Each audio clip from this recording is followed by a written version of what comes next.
What's up guys, Yadlovski here from Focus Photography and Design, helping you focus on your photography. So I just want to start out 2018 by saying thank you for stopping by my channel.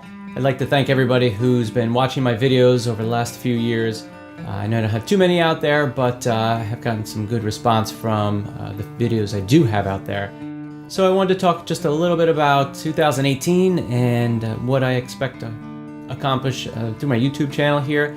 What I really want to do is be able to help people who are just getting started in photography. You know, for me, when I first got started, it was very helpful to watch people online on YouTube, especially practice their craft, watch them talk about photography, and just get different perspectives on what people thought about different parts of photography. It also helped me learn a lot of things that I didn't know about the exposure triangle, about composition.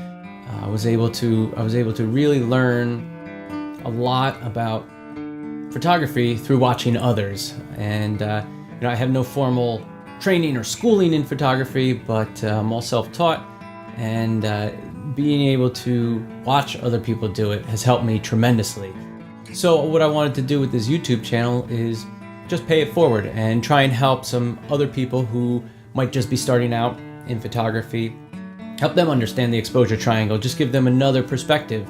There's a lot of great people out there already that give information and advice, and I just thought it'd be good to share my thoughts and feelings on stuff photography related, because I found it helpful to gather as much information as I could to help me learn as quick as I could.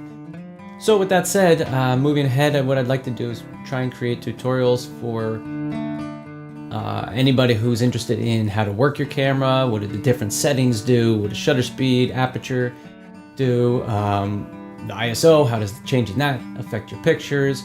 I also like to talk about Lightroom and how to organize your files, or at least how I do it, and put that out there and at least give you another idea of a way you can do things, because there's many different ways. My way is not the right way. There's all kinds of ways that you could do a lot of different things in photography, and what it comes down to is you got to find what works best for you, and that's what I've done. I found what works best for me, and that's what I'd like to share. Also, you know, how to do different things in Photoshop, all those kind of things I'd like to put out there, just so that somebody who's getting started might be able to, you know, take a little piece of information from them, and it might help you out along the way.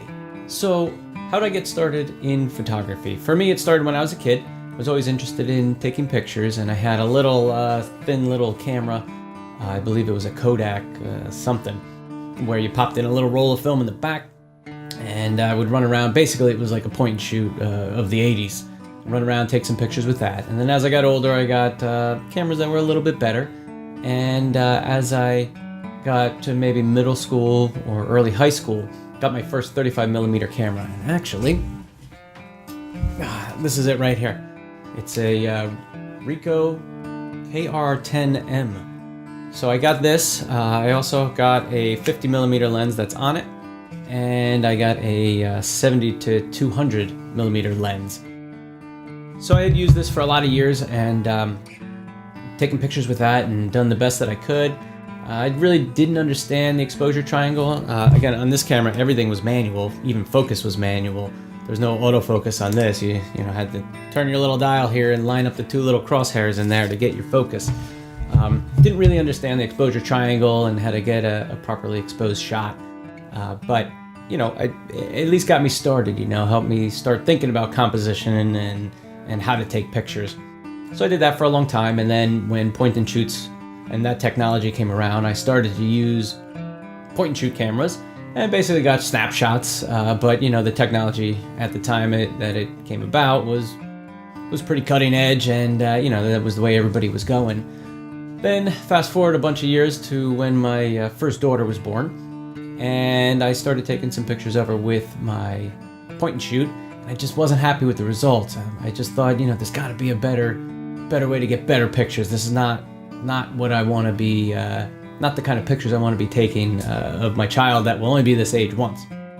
So what I did was I took out my old 35mm camera here. I had to go shopping around to try and find some film It took a while, but eventually I found one 3-pack of film at, I think it was a Target, or it was a Target. And I went through those couple rolls of film, and I was really pleased with the way the pictures came out. I thought it looked really good. So that got me thinking that maybe I want to go out and, or save really for a DSLR camera, a digital camera. And, you know, similar to this, or I could get similar quality shots and kind of start to move away from the whole point and shoot kind of camera.